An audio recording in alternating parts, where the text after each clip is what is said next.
No matter how many mistakes that you've made, no matter how slow your progress is, you're still doing way more than people who haven't even started yet, or you're not even trying.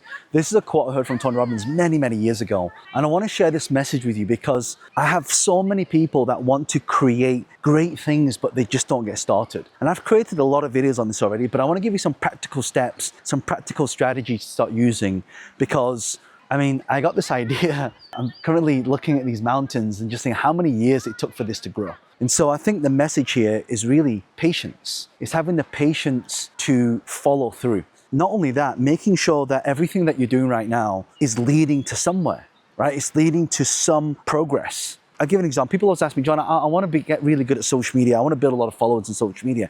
Then start creating content, right? Start putting out posts, start uploading things to YouTube, TikTok, all these different strategies that are out there. And by the way, a lot of them are free. Like these things don't happen overnight. They take a long time to grow. And it's the same with social media. But the problem is, one of the reasons why people are like this is because they want instant results. They want instant gratification. And it doesn't work like that. So one practical step I've got for you is this. Make sure that everything that you do, the question you have to ask is this getting me closer to my goal or further away from my goal? And if the answer is getting you further away from your goal, then you need to stop doing it because it's not serving you. It's not helping you. It's not getting you closer to that goal. Like if I want to climb that mountain, I got to go that way, right? But if I stay here, I'm not going to get anywhere any closer. But if I take one step like this, if I take 2 steps, right? 3 steps. That's 3 steps closer than the person that didn't take any steps in the first place. That's the first thing I always talk about. And for example, right now, you've probably noticed I've started some new social media platforms, accounts. So my new Instagram is called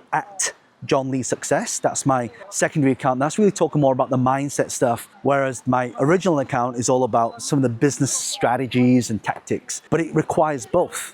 You can't just have mindset without the tactics. You can't have the tactics without the mindset because then what else are you going to implement? For me, I always think about different ways to implement things that makes it easy. And sometimes it's just having low-hanging fruit. So that's the first thing. The second thing that I want you to think about is when you want to do something as well, and it's just getting that started, and even if it's a slow progress, one of the things I love to do is track those progresses. Let me give an example. So when you go to the gym, you want to know if you're getting in shape, you weigh yourself, right? But sometimes weighing yourself is not a true indication of whether you're progressing or not. What do I mean? For example, I remember I was training a lot and I was like, why am I not losing any weight? Because I'm putting more muscle on, right? The more muscle that you put on, the heavier you are. But when I look at the other metric, and this is where you've got to test and measure between different metrics. So then I look at fat content. I look at how much fat content there is. And so if I start thinking about measuring and tracking, measuring what is working, what's not working, I look at the weight, plus I look at the body fat percentage. Now, if the body fat percentage goes up and the weight goes up, that's a problem. But if the weight goes up, but the body fat percentage comes down, then that means I'm putting on more muscle, I'm getting rid of fat. That is an indicator. Again, just getting started is you've got to think about what indicators are you using to make sure that you are on track.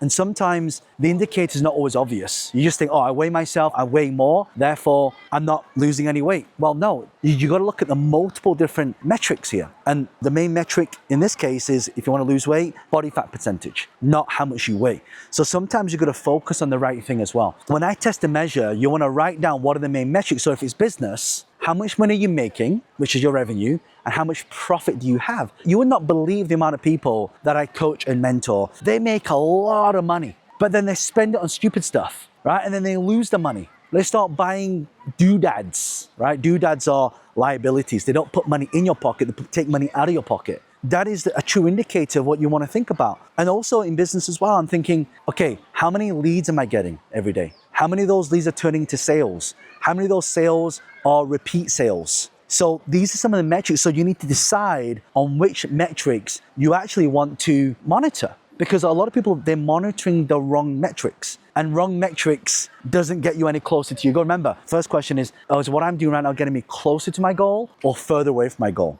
All right, closer or further away? That's the second thing. By the way, if you've got any questions as I'm talking about this, leave a question below. I'll personally come in and answer those questions myself. The third thing that I want you to really pay close attention to is this. Just getting started means that you want to start with the least path of resistance. What do I mean? If you're doing things that are really, really hard and you don't have the skill set, nor you have the competence to do it, you won't do it. Because you know why? It'll be too hard. You're like, oh, John, this is too hard. It's not working. I don't know why it's not working. And that's why it's really important that you look at the easiest thing to do first. Now, you've probably heard people say, eat the frog. There's a book called Eat the Frog where it says start with the hardest thing first. I kind of disagree with that because when you start with the hardest things first, you're not creating momentum. And it's actually the momentum that gives you the results. If I start thinking about the things that I do, if I'm always putting out advertising, if I'm putting out Facebook ads, YouTube ads, if you're in business, you should really be thinking about some of this stuff. I want to look at which ones are working well and which ones are not working. Right? And I'm going to start with the easiest one. Like the hardest thing is like create a video, put it up there, right? But maybe I just want to start with a single post, like a picture.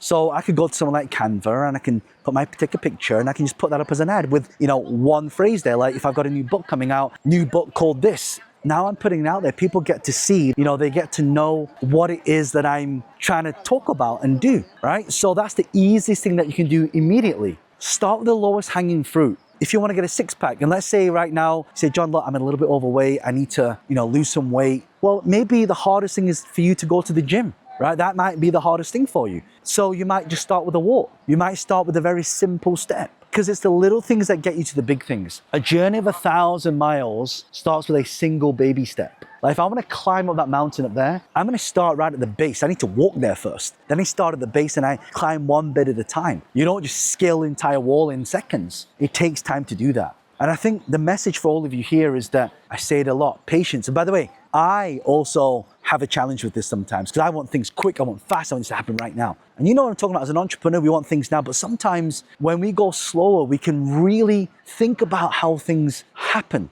It almost goes in slow motion, but in fast motion. Like you see it slowly, but it happens quick. But that's what I want you to think about. When I read that quote by Tony, it so resonated to me that it doesn't matter how slow that you think you are. It doesn't matter, oh, but John, I've been doing social media for a year and I've only got 10 followers. Yeah, that's 10 more followers than someone who hasn't got any. You see what I mean? And here's the great thing about social. And if any of you haven't attended any of my virtual summits, you should check it out. If you head over to johnlee.com/events, you'll see some of the virtual summits we put on for free for our community. But one thing that we always talk about is this inflection point. There's going to be a point in your life where it goes in a straight line over time, and then there's going to be this kind of like, and that little inflection point is what makes all the difference. But you've got to keep working and working and working to get there, to even get to that inflection point in the first place. Again, by the way, if you know anyone who's really struggling right now, you know somebody who really needs help, forward this video to them, please, because I don't want them to struggle in silence. You just got to get people on that momentum. Let's think about like this. Don't know if any of you have jumped out of a plane before, but imagine you're on that cliff, or you've done like, those people that jump off in those flying suits, they jump off the cliff and they kind of glide, right? I don't know what you call that. What's it called? Base jumping, right? If you just stand on the edge of the cliff and you're just looking down, nothing's going to happen, right? And it's kind of like ready, and then you don't ever jump. Sometimes, my friends, you got to take that leap of faith. Nike said it best, right? You just got to do it. Because here's the thing. Once you jump off, you ain't getting back up there. I'll give an example. So my mum yesterday, they've got these zip lines that go from one of the mountains to the other. And it's pretty scary. I said to my mum, hey, Mum, do you want to come on? She's like, no, I don't want to come on this. I'm so scared. And then she gets on it and she's like, she goes all the way down the zip line.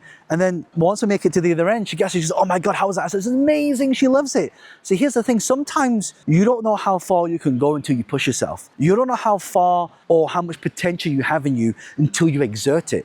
In fact, a lot of the people, they die with their potential locked. And we never want to be in that position. We want to be in a position where we start life full and then we end empty. I really want this to be a powerful message to you all. This is my gift to a lot of you. My commitment is to really hone and simplify these messages so people get it and they understand it. And my only ask to you is two things. One, that whatever you watch and you learn, you action upon.